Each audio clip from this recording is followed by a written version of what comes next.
things and I'm going to show you our room. So first This says welcome members. So we have the bathroom. It's very spacious. And it has a very big tub and shower. Double vanity. Double vanity. Walk-in shower. And then over here we have Lots of storage. Like all a closet. We have plenty of closet space for all four of us. And The then refrigerator, coffee area.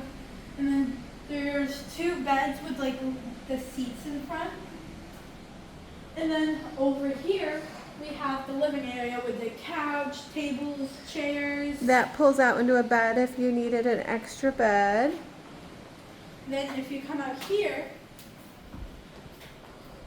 it's the balcony. You have a couch, two chairs, a good looking view. Overlooks the water park.